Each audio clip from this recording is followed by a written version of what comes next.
ಕನ್ನಡ ಬ್ಲಾಗ್ಸ್ಗೆ ತಮ್ಮೆಲ್ಲರಿಗೂ ಸ್ವಾಗತ. ನಾನು ನಿಮ್ಮ ಪ್ರೀತಿಯ ಕನ್ನಡತಿ ಭಾಗ್ಯ.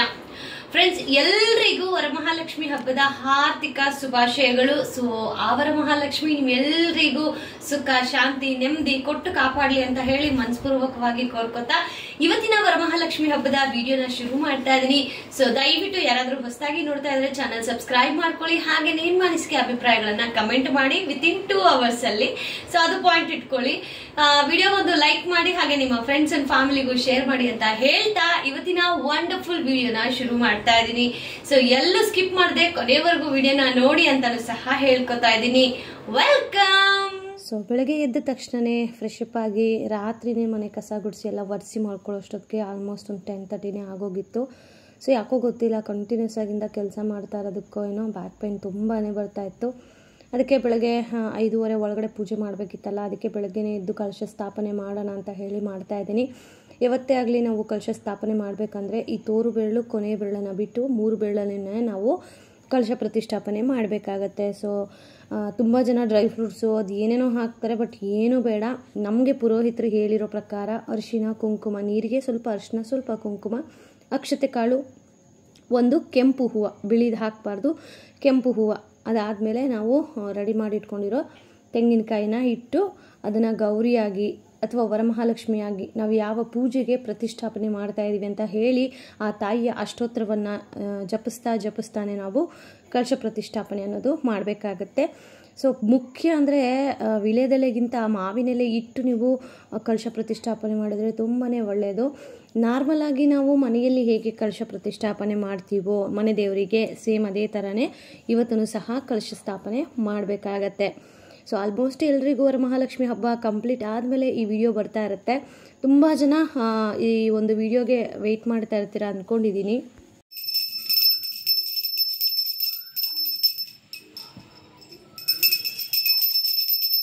ಆರತಿಯನ್ನು ಬೆಳಗಿರೆ ಶ್ರೀದೇವಿ ಸಹಿತ ವಿಠಲಗೆ, ರುಕ್ಮಿಣೀಶ ಕೃಷ್ಣಗೆ, ಜಯ ಜಾನಕಿ ಪತಿ ರಾಮಗೆ, ಜಗವ ಉದರದಿ ಧರಿಸಿಹ ಜಯ ರಾಮ ವಿಠಲ ದೇವಗೆ.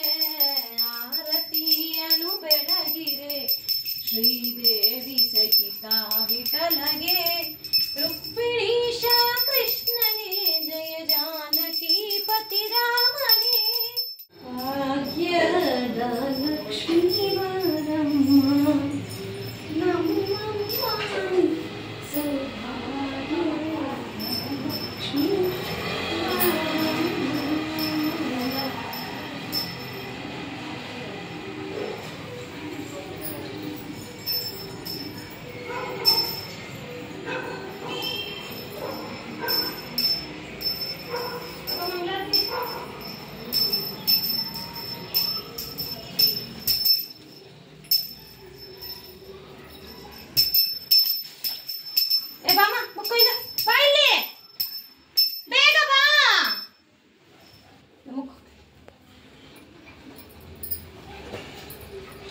ಹೊಸ ಬಟ್ಟೆ ತೋರ್ಸು ನಿಂದು. ನುಗ್ಗುಡ ಅಲ್ಲಿ ತೋರ್ಸು. ಹಾಯ್ ಮಾಡು. ಹಾಯ್ ಬಾರಿ. ಇನ್ನು ಪೂಜೆ ಎಲ್ಲ ಆದಮೇಲೆ ಆ್ಯಕ್ಚುಲಿ ಬೆಳಗ್ಗೆನೇ 4:30 ಎದ್ದು ಎಲ್ಲ ಕೆಲಸ ಮುಗಿಸಿ ಕಲಶ ಪ್ರತಿಷ್ಠಾಪನೆ ಎಲ್ಲ ಮಾಡಿ ಪೂಜೆ ಎಲ್ಲ ಮಾಡಿದೆ. ಅಂದರೆ ನಾರ್ಮಲ್ ಪೂಜೆ, ಅದು ಸ್ಥಾಪನೆ, ಕಲಶ ಸ್ಥಾಪನೆ, ವರಮಹಾಲಕ್ಷ್ಮಿಯ ಲಕ್ಷ್ಮಿಯನ್ನು ಸ್ಥಾಪನೆ ಮಾಡುವಂತಹ ಪೂಜೆ ಅದು.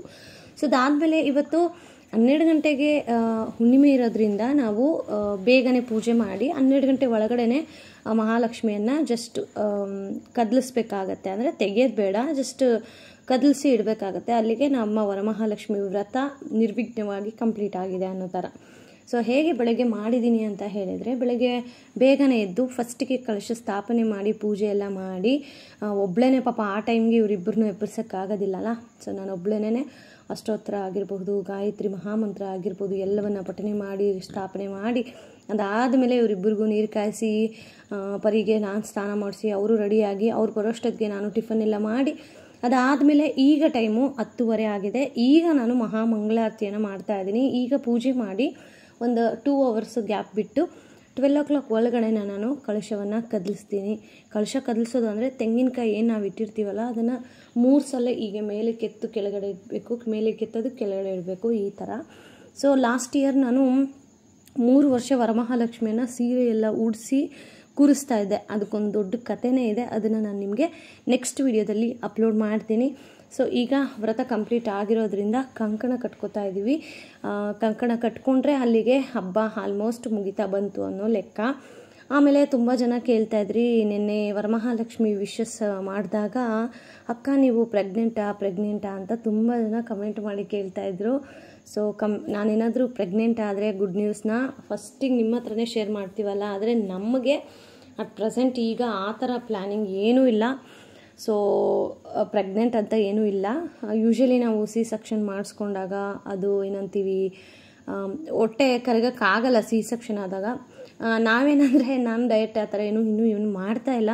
ಬಿಕಾಸ್ ಹೇಗಿದ್ರು ಇನ್ನೊಂದು ಮಗು ಪ್ಲ್ಯಾನ್ ಮಾಡ್ಕೋಬೇಕಲ್ಲ, ಅವಾಗ ಮಾಡ್ಕೊಂಡ್ರೆ ಆಯಿತು ಅನ್ನೋ ಥರ ಕೇರ್ಲೆಸ್ಸಲ್ಲಿ ಬಿಟ್ಟಿರೋದಕ್ಕೆ ಸ್ವಲ್ಪ ಹೊಟ್ಟೆ ಬಂದಂಗೆ ಕಾಣಿಸುತ್ತೆ. ಬಟ್ ಪ್ರೆಗ್ನೆಂಟ್ ಅಲ್ಲ ನಾನು. ತುಂಬ ಜನ ಕೇಳ್ತಾಯಿದ್ರಿ ಪ್ರೆಗ್ನೆಂಟಾ ಅಂತ. ಸೊ ಅದಕ್ಕೆ ಹೇಳ್ತಾ ಇದ್ದೀನಿ, ಆ ಥರ ಆದರೆ ಡೆಫಿನೆಟ್ಲಿ ನಿಮ್ಮ ಜೊತೆ ಶೇರ್ ಮಾಡ್ತೀನಿ. ಸೊ ನಮ್ಮದೇ ಆದಂತಹ ಕೆಲವೊಂದು ತುಂಬಾ ಇಂಪಾರ್ಟೆಂಟ್ ಆಗಿರುವಂತಹ ಕೆಲವೊಂದು ಕೆಲಸಗಳು ಪೆಂಡಿಂಗ್ ಇದೆ. ಸೊ ಅವೆಲ್ಲ ಆದಮೇಲೆ ನಾವು ಸೆಕೆಂಡ್ ಬೇಬಿ ಪ್ಲ್ಯಾನ್ ಮಾಡ್ತೀವಿ. ಸೊ ಅಲ್ಲಿವರೆಗೂ ಇದನ್ನು ನಾವು ಪ್ಲ್ಯಾನ್ ಮಾಡೋದಿಲ್ಲ. ಸೊ ಪರ್ಯಂತ ಒಬ್ಬನು ಇದ್ದಾನೆ. ಸೊ ಅವನಿಗೇನು ಬೇಕೋ ಅದೆಲ್ಲ ನಾವು ರೆಡಿ ಮಾಡಬೇಕು. ಸೊ ಹಾಗಾಗಿ ನೋಡುವ ಮುಂದೆ ಹೇಗಾಗುತ್ತೋ ಅಂತ ಹೇಳಿ. ಅಟ್ ಪ್ರೆಸೆಂಟ್ ಈಗ ಇರುವಂತಹ ಮನೆ ನಮ್ಮ 3 ಜನಕ್ಕೆ ವೆಲ್ ಸೆಟಲ್ಡ್ ಆಗಿದೆ. ಬಟ್ ಇನ್ನೊಂದು ಮಗು ಬರುತ್ತೆ ಅಂದರೆ ಈ ಮನೆ ನಮಗೆ ಸಾಕಾಗೋದಿಲ್ಲ ಅಲ್ವಾ. ಸೊ ಹೊಸ ಮನೆಗೆ ಶಿಫ್ಟ್ ಆದಮೇಲೆ ಆವಾಗ ಬೇಕಂದರೆ ಪ್ಲ್ಯಾನ್ ಮಾಡ್ಕೊಳ್ಳೋಣ ಅನ್ನೋ ಥರ ಅಂದ್ಕೊಂಡಿದ್ದೀವಿ. ಸೊ ಆ್ಯಂಡ್ ಇನ್ನೊಂದು ಏನಪ್ಪ ಅಂತಂದರೆ, ಈ ಸತಿ ಪ್ರೆಗ್ನೆನ್ಸಿ ಏನಾದರೂ ಕನ್ಫರ್ಮ್ ಆದರೆ ಸೊ ನನ್ನ ಮಗುನ ನಾವೇ ಸಾಕ್ಕೋಬೇಕಾಗತ್ತೆ. ಸೊ ಆ ಕೆಪಾಸಿಟಿ ನನ್ನ ಕೈಯಲ್ಲಿ ಆಗುತ್ತೆ, ನನ್ನ ಕೈಲಿ ಅನ್ನೋಗಿದ್ರೆ ಮಾತ್ರನೇ ಮಾಡ್ಕೋಬೇಕು. ಬಿಕಾಸ್ ಯಾನೋ ಎಕ್ಸ್ಪೆಕ್ಟೇಷನ್ ಇಟ್ಕೊಂಡು ಅವ್ರು ಬಂದು ಸಾಕ್ಕೊಡ್ತಾರೆ, ಇವ್ರು ಬಂದು ಸಾಕ್ಕೊಡ್ತಾರೆ ಅನ್ನೋದು ಭ್ರಮೆ ಅದು. ಸೊ ನಾವು ವೆಲ್ ಪ್ರಿಪೇರ್ಡ್ ಆಗಿರಬೇಕು. ಸೊ ನಾವು ಸ್ಟ್ರಾಂಗ್ ಆಗಿದೆ ಆಗುತ್ತೆ ಅಂತ ಅಂದರೆ ಮಾಡ್ಕೋಬೋದು. ಬಟ್ ಮೇನಾಗಿ ಏನಪ್ಪ ಅಂತಂದರೆ, ಇವಾಗಿರೋ ಪ್ರೆಸೆಂಟ್ ಸಿಚುವೇಷನಲ್ಲಿ ಒಬ್ಬೊಬ್ಬರಿಗೆ 2-2 ಲಕ್ಷ ಸ್ಕೂಲ್ ಫೀಸ್ ಕಟ್ಟಬೇಕು. ಸೊ ತುಂಬಾ ಕಷ್ಟ ಮಕ್ಕಳಿಗೀಗ ಎಜುಕೇಷನ್ ಕೊಡಿಸೋದು. ಒಬ್ಬರಿಗಾದರೆ ಹೇಗೋ ಕೊಡಿಸ್ಬೋದು, ಬಟ್ 2 ಮಕ್ಕಳನ್ನು ಸ್ವಲ್ಪ ಮ್ಯಾನೇಜ್ ಮಾಡೋಕ್ಕೂ ಸ್ವಲ್ಪ ಕಷ್ಟ ಆಗಬಹುದು. ಸೊ ಮಕ್ಕಳು ಹುಟ್ಸೋದು ಹೆಚ್ಚಲ್ಲ, ಎಲ್ಲರೂ ಹುಟ್ಟಿಸ್ತಾರೆ. ಸೊ ಹುಟ್ಟಿಸಿದ ಮೇಲೆ ಅವರು ಬೆಳೆಯುವಂತಹ ಹಾದಿ ಚೆನ್ನಾಗಿ ಮಾಡಿಕೊಡ್ಬೇಕು. ಸೊ ಯಾವತ್ತಿದ್ರೂ ನಮ್ಮ ಹೆಸರನ್ನು ಲೈಫ್ ಲಾಂಗ್ ಬೇರೆಯವ್ರ ಮುಂದೆ ಅವರು ಹೊಗಳೋ ಥರ ಇರಬೇಕು. ಅಯ್ಯೋ ಅವ್ರ ಮಕ್ಕಳ, ಅಯ್ಯೋ ಬಿಡಪ್ಪ, ಆ ಥರ ಆಗಬಾರ್ದು. ಅದಕ್ಕೆ ಹೇಳ್ತೀವಿ, ಮಕ್ಕಳು ಹುಟ್ಸೋದು ಹೆಚ್ಚಲ್ಲ, ಹುಟ್ಟಿಸಿದ ಮೇಲೆ ಆ ಮಕ್ಕಳನ್ನ ಎಷ್ಟು ಗೌರವದಿಂದ ಪ್ರಪಂಚ ಎಲ್ಲ ನೋಡುತ್ತೆ, ಆ ರೀತಿ ನಾವು ಮಾಡೋದಿರೋದಲ್ಲ, ಅದು ದೊಡ್ಡ ಟಾಸ್ಕ್.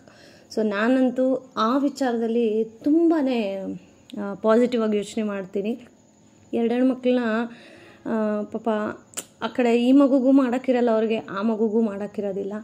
ಸೊ ಆ ಥರ ತುಂಬ ನೋಡಿದ್ದೀನಿ ನಮ್ಮ ಫ್ಯಾಮಿಲಿಗಳಲ್ಲೇ ತುಂಬ ಜನನ. ಸೊ ಆ ಥರ ಸಿಚುವೇಶನ್ ನನಗೆ ಬೇಡ.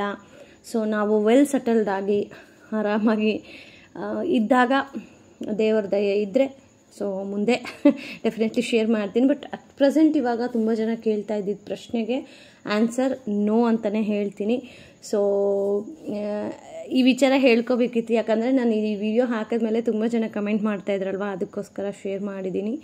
ಸೊ ಈಗ ಕಂಕಣ ಎಲ್ಲ ಕಟ್ಕೊಂಡು ತಾಯಿಗೆ ಅಕ್ಷತೆ ಕಾಳುಗಳನ್ನು ಸಮರ್ಪಣೆ ಮಾಡ್ತಾ ಇದ್ದಾರೆ ಅವರಿಬ್ರು. ಸೊ ಬೆಳಗ್ಗೆನೇ ನಾನು ಅರ್ಚನೆ ಎಲ್ಲ ಆಯ್ತಲ್ವಾ. ಸೊ ಇವರಿಬ್ಬರು ಪಾಪ ಎದ್ದಿರಲಿಲ್ವಲ್ಲ, ಅದಕ್ಕೇ ಇವ್ರ ಕೈಯಲ್ಲಿ. ಸೊ ನಾವೇನೋ ವ್ರತ ಮಾಡ್ತೀವಿ, ಓಕೆ. ಪಾಪ ಅವ್ರಿಗೆ ನಮ್ಮ ಯಜಮಾನ್ರಿಗೆ ಬೆಳಗ್ಗೆ ಆಫೀಸ್ಗೆ ಬೇರೆ ಹೋಗಬೇಕು, ನಾನು ಅಷ್ಟು ಬೇಗ ಎಬ್ಬರಿಸಿ ಮತ್ತು ಅವ್ರು ರೆಸ್ಟ್ ಮಾಡೋಕ್ಕಾಗೋದಿಲ್ಲ. ಸೊ ಅದಕ್ಕೇ ಅವ್ರು ಮಲ್ಕೊಳ್ಳಿ ಪರವಾಗಿಲ್ಲ ಅಂತ ಹೇಳಿ ಅವ್ರನ್ನ ಮಲಗಿಸಿ, ಅದಾದಮೇಲೆ ನಾನೇ ಪೂಜೆ ಎಲ್ಲ ಮಾಡಿ ಅವರನ್ನು ಎಬ್ಬರಿಸಿದ್ದು.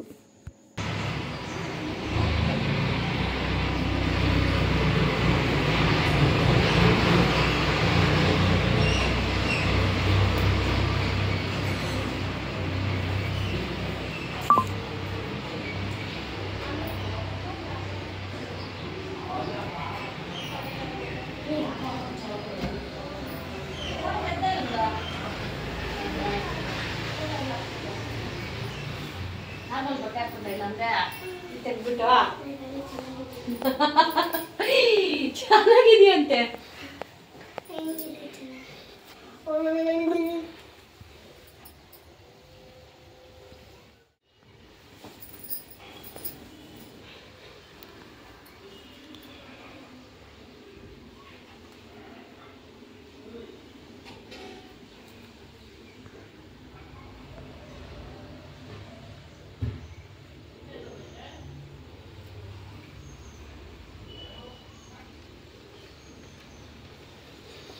ನಿಮ್ಮ ಅಮ್ಮನ ತೋರಿಸು ಫಸ್ಟ್.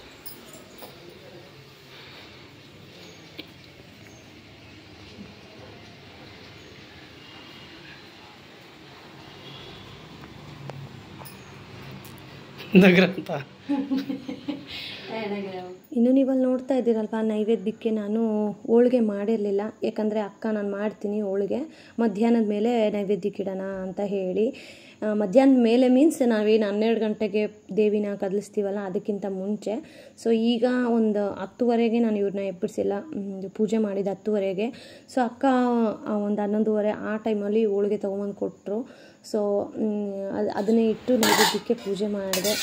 ನಾನೇನೇನೆಲ್ಲ ಮಾಡಿದ್ದೆ ಹಬ್ಬಕ್ಕೆ ಅಂತ ಹೇಳಿ ತೋರಿಸ್ತಾ ಇದ್ದೀನಿ.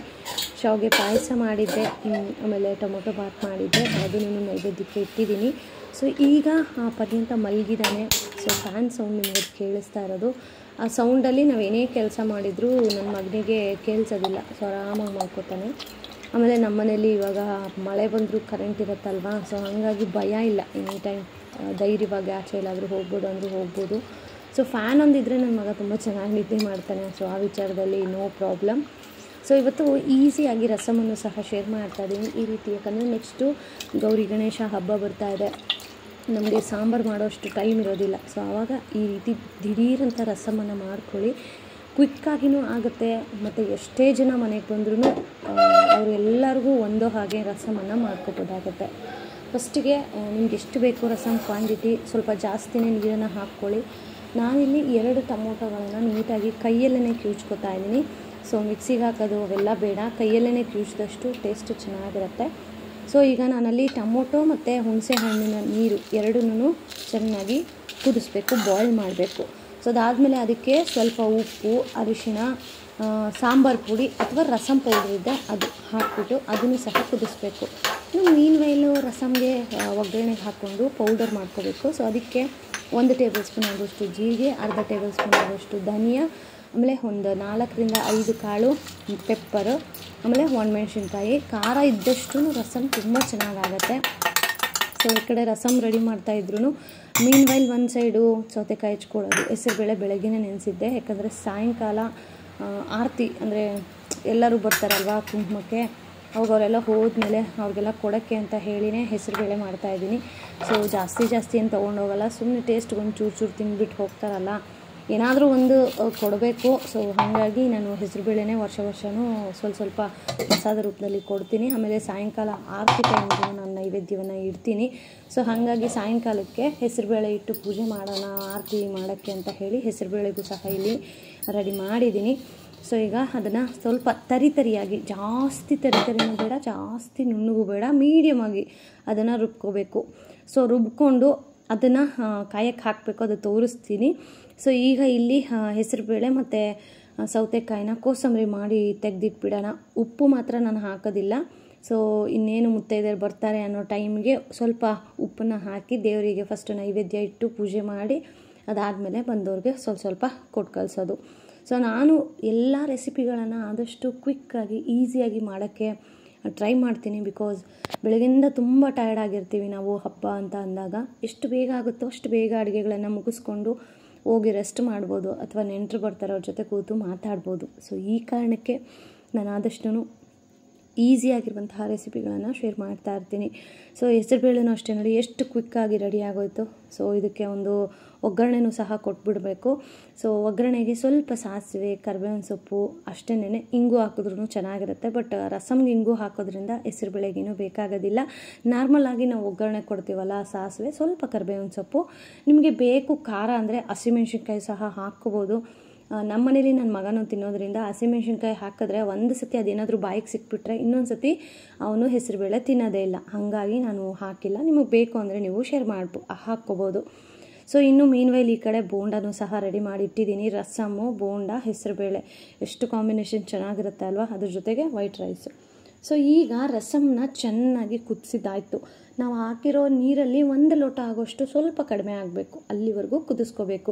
ಈಗ ಒಗ್ಗರಣೆಗೆ ಸೇಮ್ ಅದೇ ನಾನು ಹೆಸರುಬೇಳೆಗೆ ಏನು ಒಗ್ಗರಣೆಗೆ ಹಾಕಿದ್ನಲ್ಲ ಅದೇ ಬಾಣಲಿಗೆ ಸ್ವಲ್ಪ ಎಣ್ಣೆ, ಸಾಸಿವೆ, ಕರಿಬೇವಿನ ಸೊಪ್ಪು, ಇಂಗು, ಆಮೇಲೆ ನಾವೇನು ತರಿಯಾಗಿ ರುಬ್ಕೊಂಡಿದ್ವಲ್ಲ ಅದನ್ನು ಸಹ ಹಾಕಿಬಿಟ್ಟು ನೀಟಾಗಿ ಫ್ರೈ ಮಾಡಿ ಕುದೀತಾ ಇರುವಂತಹ ರಸಮ್ಗೆ ಇದನ್ನು ಹಾಕಿಬಿಟ್ಟು ಜಸ್ಟ್ 2 ಸೆಕೆಂಡ್ ಚೆನ್ನಾಗಿ ಕುದಿಸ್ಬೇಕು. ಆಮೇಲೆ ಉಪ್ಪು ಅಷ್ಟೇ, ನಾನು ಟೊಮೊಟೊ ಎಲ್ಲ ಕ್ಯೂಚ್ಬಿಟ್ಟು ಇರ್ತೀವಲ್ಲ, ಸೊ ಆವಾಗಲೇ ರುಚಿಗೆ ತಕ್ಕಷ್ಟು ಉಪ್ಪನ್ನು ಸಹ ಹಾಕಬೇಕು ನೀವು. ಸೊ ಮೇ ಬಿ ನಾನು ಮರ್ತಿರ್ಬೋದು, ನೆನ್ಪಿಟ್ಕೊಳ್ಳಿ. ಉಪ್ಪನ್ನು ಸಹ ಹಾಕ್ಕೋಬೇಕು, ಅರಶಿನ ಹಾಕಬೇಕು, ರಸಮ್ ಪೌಡರು ಅಥವಾ ಸಾಂಬಾರು ಪುಡಿ ಇವೆರಡರಲ್ಲಿ ಯಾವುದಾದ್ರೂ ಒಂದು ಹಾಕ್ಕೋಬೋದು. ಸೊ ಈಗ ನಾವು ಒಗ್ಗರಣೆ ಹಾಕಿರೋದನ್ನು ನೀಟಾಗಿ ರಸಮ್ಗೆ ಹಾಕಿಬಿಟ್ಟು ಕನ್ಸಿಸ್ಟೆನ್ಸಿ ನಿಮ್ಗೆ ಎಷ್ಟು ಬೇಕು ಅಷ್ಟು ನೀರನ್ನು ಮತ್ತೆ ಹಾಕ್ಕೊಂಡು ಚೆನ್ನಾಗಿ, ಅಂದರೆ ಜಾಸ್ತಿ ಕುದಿಸೋಕ್ಕೆ ಹೋಗ್ಬಿಟ್ಟಿರೋದ್ರಿಂದ ಸಾಕಾಗುತ್ತೆ. ಒಂದು 2 ಮಿನಿಟ್ಸು ಹೈ ಫ್ಲೇಮಲ್ಲಿ ಕುದಿ ಬಂದರೆ ಆ ತಕ್ಷಣವೇ ಕೊತ್ತಂಬರಿ ಸೊಪ್ಪನ್ನು ಹಾಕಿ ಸ್ಟವ್ ಆಫ್ ಮಾಡಿದರೆ ರಸಮ್ ರೆಡಿ ಆಗುತ್ತೆ. ಎಷ್ಟು ಈಸಿ ನೋಡಿ. ಮನೇಲಿ ಲಾಸ್ಟ್ ಟೈಮ್ ಒಂದು ರೆಸಿಪಿ ಶೇರ್ ಮಾಡಿದ್ದೆ, ಬೆಳ್ಳುಳ್ಳಿ ರಸಮ್ ಅಂದ್ಬಿಟ್ಟು, ನಮ್ಮ ಚಂದ್ರು ಸರ್ ಅವರ ರಸಮ್. ಇದು ನಾನೇ ಓನಾಗಿ ಮಾಡಿರುವಂತಹ ರಸಮ್ಮು. ಈ ರೀತಿ ವೆರೈಟಿ ಟ್ರೈ ಮಾಡ್ತಾ ಇರ್ತೀನಿ. ಸೊ ನಿಮಗೂ ಯೂಸ್ ಆಗ್ಬೋದು. ನೆಕ್ಸ್ಟ್ ಈಗ ಗೌರಿ ಗಣೇಶ ಹಬ್ಬ ಬರ್ತಾ ಇದೆ. ಹಬ್ಬದ ಟೈಮಲ್ಲಿ ರಸಮ್ ಮಾಡಿಟ್ಬಿಡಿ. ಮನೆಗೆ ಎಷ್ಟೇ ಜನ ನೆಂಟರು ಬಂದರು, ಹೆಸರುಬೇಳೆ, ಹಪ್ಪಳ, ರಸ ಹಾಕಿದ್ರೂ ಸಹ ಹೊಟ್ಟೆ ತುಂಬ ಊಟ ಮಾಡಿ ಅಂಥವ್ರ ಮನೆಗೆ ಹೋಗಿದ್ವಪ್ಪ, ಹೋದ ತಕ್ಷಣ ಅಮೃತವಾಗಿ ಊಟ ಹಾಕಿ ಕಲಿಸಿದ್ರು ಅಂತ ಅವ್ರು ಹೇಳೋ ಆ ಒಳ್ಳೆ ಮಾತಿದೆಯಲ್ಲ, ಅದೆಷ್ಟೋ ವರಗಳಿಗೆ ಸಮ. ಇವಾಗ ದೇವಸ್ಥಾನಕ್ಕೆ ಹೋಗಿ ನಾವು ಎಷ್ಟು ಪುಣ್ಯಗಳನ್ನು ಸಂಪಾದನೆ ಮಾಡ್ತೀವೋ, ಮನೆಗೆ ಯಾರಾದರೂ ಬರ್ತಾರೆ ಅಂದರೆ ಅವರಿಗೆ ಊಟ ಹಾಕಿ ಕಲಿಸೋದು ಒಂದು ಪುಣ್ಯನೇ. ನಮ್ಮನೆಗೆ ಯಾರೇ ಬಂದರು ಅಂದರೆ ಊಟ ಹಾಕಿದೆ ನಾವು ಕಲಿಸಿದ ಹಿಸ್ಟ್ರಿನೇ ಇಲ್ಲ. ಎಷ್ಟೋ ಜನ ನಮ್ಮ ಯೂಟ್ಯೂಬರ್ಸ್ ಫ್ರೆಂಡ್ಸ್ಗಳು ಸಹ ಮನೆಗೆ ಬಂದಿದ್ದಾರೆ. ಸೊ ಅವ್ರಿಗೆಲ್ಲ ಗೊತ್ತು. ಬಂದಾಗ ನಾನ್ ವೆಜ್ ಯೂಶಲಿ ಎಲ್ರಿಗೂ ಹೇಳ್ಬಿಡ್ತೀನಿ ಬರೋಕ್ಕೆ ಮುಂಚೆ ಕಾಲ್ ಮಾಡಿ ಅಂತ. ಸೊ ಬಂದಾಗ ಅವ್ರು ಕಾಲ್ ಮಾಡಿರ್ತಾರೆ. ಬಂದಾಗ ಅವ್ರಿಗೆ ಚಿಕನ್ನು, ಮಟನ್ ಎಲ್ಲ ಮಾಡಿರ್ತೀನಿ. ಸೊ ಕೆಲವೊಂದು ವೀಡಿಯೋಗಳನ್ನು ಅಪ್ಲೋಡ್ ಮಾಡಿದ್ದೀನಿ, ಕೆಲವೊಂದನ್ನು ಮಾಡಿಲ್ಲ. ಬಿಕಾಸ್ ಎಲ್ಲವನ್ನ ಮಾಡಿರೋ ತೋರಿಸ್ಕೋತಾ ಇದ್ದರೆ ಅದು ತೋರಿಕೆಯ ಒಂದು ಇದಾಗ್ಬಿಡುತ್ತೆ. ಸೊ ಹಾಗಾಗಿ ಕೆಲವೊಂದನ್ನು ಮಾತ್ರ ನಾನು ಶೇರ್ ಮಾಡೋದೇ ಇಲ್ಲ. ಸೊ ಇನ್ನು ರಸಮ್ಮು ಎಲ್ಲ ಮಾಡೋ ಅಷ್ಟೊತ್ತಿಗೆ ಸಾಯಂಕಾಲ ಹಾಗೇ ಹೋಯಿತು. ಸೊ ಹೋಳಿಗೆ, ಹೆಸರುಬೇಳೆ ಇಟ್ಟು ಮಧ್ಯಾಹ್ನನೇ ಅಂದರೆ ಬೆಳಗ್ಗೆ ಒಂದು 11:30 ಹೋಳಿಗೆ ರೆಡಿಯಾಗಿತ್ತು. ಸೊ ಆಗಲೇ ಇಟ್ಟು ನೈವೇದ್ಯ ಮಾಡಿದ್ದೀನಿ ತಾಯಿಗೆ. ಸೊ ಅದಾದಮೇಲೆ ಸಾಯಂಕಾಲಕ್ಕೆ ಅಂತ ಹೇಳಿ ಇವಾಗ ಆರತಿ ಮಾಡಬೇಕಲ್ಲ, ಕೆಂಪು ಆರತಿನೂ ಸಹ ಅಲ್ಲಿ ಇಟ್ಟಿದ್ದೀನಿ. ಸೊ ಬೆಳಗ್ಗೆ 2 ತಾವರೆ ಹೂವು ತಂದಿದ್ದಿದ್ದಲ್ವಾ, ಸೊ ಒಂದು ಬೆಳಗ್ಗೆ ಇಟ್ಟಿದ್ದು, ಮತ್ತೊಂದು ಸಾಯಂಕಾಲ ಇಟ್ಟು. ಯಾಕಂದರೆ ಮನೆಗೆ ಮುತ್ತೈದರೆಲ್ಲ ಬರ್ತಾರಲ್ವ, ಅವ್ರ ಕೈಯಲ್ಲಿ ಅಕ್ಷತೆ ಎಲ್ಲ ಹಾಕಬೇಕಲ್ವಾ.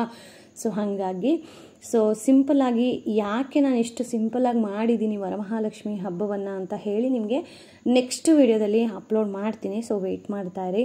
ಸೊ ಪೂಜೆ ಎಲ್ಲ ಆಗೋಷ್ಟೊತ್ತಿಗೆ ಮುತ್ತೈದೆಯರು ಬಂದರು. ಸೊ ತುಂಬ ಜನ ಬಂದವ್ರನ್ನೆಲ್ಲ ನಾನು ವಿಡಿಯೋ ಮಾಡೋಕ್ಕಾಗಲಿಲ್ಲ. ಸೊ ನನಗೆ ತುಂಬ ಹತ್ರವಾಗಿರುವಂತಹ ಕೆಲವೊಬ್ಬರನ್ನ ಮಾತ್ರ ನಾನಿಲ್ಲಿ ವಿಡಿಯೋದಲ್ಲಿ ಕ್ಯಾಪ್ಚರ್ ಮಾಡಿ ಅಪ್ಲೋಡ್ ಮಾಡ್ತೀನಿ. ಬಿಕಾಸ್ ಈ ಒಂದು ಏನು ನಮ್ಮ ಇಲ್ಲಿ ನೋಡ್ತಾ ಇದ್ದೀರಲ್ಲ, ಇವ್ರು ಯಾರಿಗೂ ಕ್ಯಾಮ್ರಾ ಶೈ ಇಲ್ಲ. ಸೊ ಅವರೆಲ್ಲ ಖುಷಿ ಪಡ್ತಾರೆ ವಿಡಿಯೋದಲ್ಲಿ ಬರೋಕ್ಕಾದ್ರೆ. ಬಟ್ ಕೆಲವೊಬ್ಬರಿಗೆ ನನ್ನ ಅಂದರೆ ಅವ್ರಿಗೂ ಮುಜುಗರ ಇರುತ್ತಲ್ಲ, ಅವ್ರು ಫಸ್ಟೇ ಹೇಳಿಬಿಡ್ತಾರೆ, ಅಮ್ಮ ನೀನು ಯೂಟ್ಯೂಬಲ್ಲಿ ಹಾಕಂಗಿದ್ರೆ ನಾವು ಬರೋದಿಲ್ಲ ಅಂತ. ಸೊ ಅಂಥವ್ರನ್ನ ನಾನು ವೀಡಿಯೋನೇ ಮಾಡೋದಿಲ್ಲ. ಎಲ್ರಿಗೂ ನಾವು ರೆಸ್ಪೆಕ್ಟ್ ಕೊಡಬೇಕಾಗತ್ತೆ ಅವರವರ ಫೀಲಿಂಗ್ಸ್ಗೆ. ಸೊ ಯೂಶ್ವಲಿ ನೀವು ಸಂಧ್ಯಾಕ್ಕನಂತೂ ನೋಡಿರ್ತೀರ. ಸೊ ಅಕ್ಕ ತಂಗಿರು ಅಂತ ಇದ್ದರೆ ನಮ್ಮ ಥರ ಇರಬೇಕು ಅಂತ ಹೇಳೋಕ್ಕೆ ತುಂಬ ಹೆಮ್ಮೆ ಆಗುತ್ತೆ. ಜಗಳ ಆಡ್ತೀವಿ, ತಿರ್ಗಾ ಒಂದಾಗ್ತೀವಿ. ಸೊ ಹಾಗಿದ್ರೇ ಅಲ್ವಾ ಜೀವನ. ಸೊ ಜಗಳ ಆಡೋದು ಹೆಚ್ಚಲ್ಲ, ಅದನ್ನು ಹೇಗೆ ಸಾಲ್ವ್ ಮಾಡಿ ಚೆನ್ನಾಗಿ ಆಗ್ತೀವಿ, ಚೆನ್ನಾಗಿ ಸಂಸಾರವನ್ನು ರೂಪಿಸ್ಕೊಂಡು ನಿಭಾಯಿಸ್ಕೊಂಡು ಹೋಗ್ತೀವಿ ಅನ್ನೋದೇ ದೊಡ್ಡ ಟಾಸ್ಕ್ ಇರೋದು. ಸೊ ಅಟ್ ಪ್ರೆಸೆಂಟ್ ಇವ್ರು ಯಾರೂ ಕ್ಯಾಮ್ರಾ ಶೈ ಇಲ್ಲ, ಹಾಗಾಗಿ ಶೇರ್ ಮಾಡಿದ್ದೀನಿ. ಸೊ ಇನ್ನೂ ಉಳಿದು ಬಂದವ್ರನ್ನ ಯಾರೂ ನಾನು ವೀಡಿಯೋ ಮಾಡಿಲ್ಲ. ಬಟ್ ಆಲ್ಮೋಸ್ಟ್ ಎಲ್ಲರೂ ಹೇಳೋದು ಅದೇನೆ, ಅಯ್ಯೋ ನೀವು ವೀಡಿಯೋ ಮಾಡ್ತೀಯಪ್ಪ, ನಾವು ಬರಲ್ಲ ಅಂತ. ಸೊ ಹಾಗಾಗಿ ಆ ಥರ ಇದ್ದಾಗ ನಾವು ಅವರಿಗೆ ರೆಸ್ಪೆಕ್ಟ್ ಮಾಡಬೇಕಲ್ಲ. ಸೊ ಹಾಗಾಗಿ ಅದನ್ನು ಯಾವುದನ್ನು ನಾನು ಕ್ಯಾಪ್ಚರ್ ಮಾಡಿಲ್ಲ.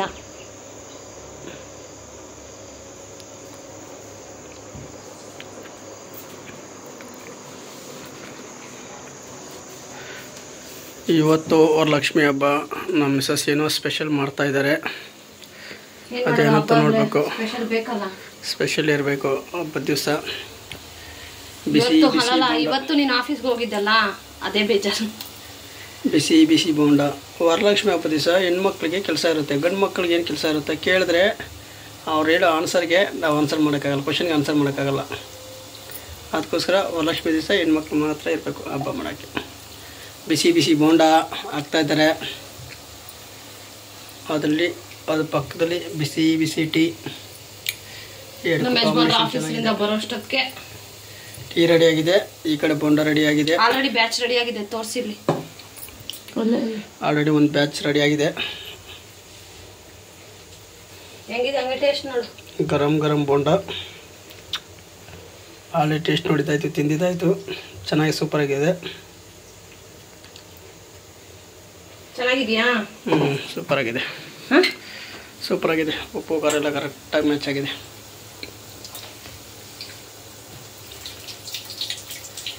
ಇನ್ನೊಂದು ಬ್ಯಾಚಲ್ಲಿ ಬೇಯ್ತಾ ಇದೆ. ಅದ್ರ ಪಕ್ಕದಲ್ಲಿ ಟೀ ಒಂದು ನೋಡಿ ತೊಗೊಬಿಟ್ಟಿದ್ದಾರೆ ನರ್ಸಸ್.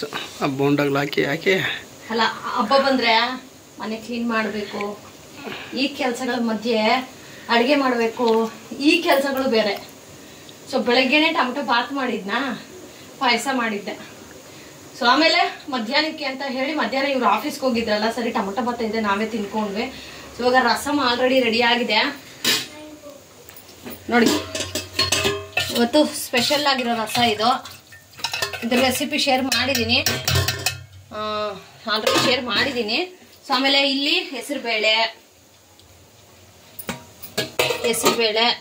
ಸೊ ಇವಾಗ ಅವ್ರು ತೋರಿಸಿದ್ರಲ್ಲ ಬೋಂಡಗಳನ್ನು ರೆಡಿ ಆಗಿದೆ. ಸೊ ಬನ್ನಿ ನಮ್ಮ ಮನೆಗೆ ಬಿಸಿ ಬಿಸಿ ಬೋಂಡ ತಿನ್ಕೊಂಡು ಹೋಗಿವ್ರಂತೆ, ಟೀ ಕುಡ್ಕೊಂಡು. ಈ ಮಳೆಗೆ ತುಂಬಾನೇ ಚೆನ್ನಾಗಿರುತ್ತೆ. ಸೊ ಹಬ್ಬ ಎಲ್ಲ ಹೇಗೆ ಸೆಲೆಬ್ರೇಟ್ ಮಾಡಿದ್ರಿ? ಚೆನ್ನಾಗಿ ಮಾಡಿದ್ರಾ? ಸೊ ನೋಡಿ, ನಾವು ಹಿಂಗೆ ಹಬ್ಬ ಅಂದ್ರೆ ಕಿಚನಲ್ಲೇ ನಮ್ಗೆ ಹಬ್ಬ ಆಗೋದು. ಸರಿ ನಂಗೆ ಮಾತಾಡೋಕ್ಕಾಗಲ್ಲ, ಹೋಗು.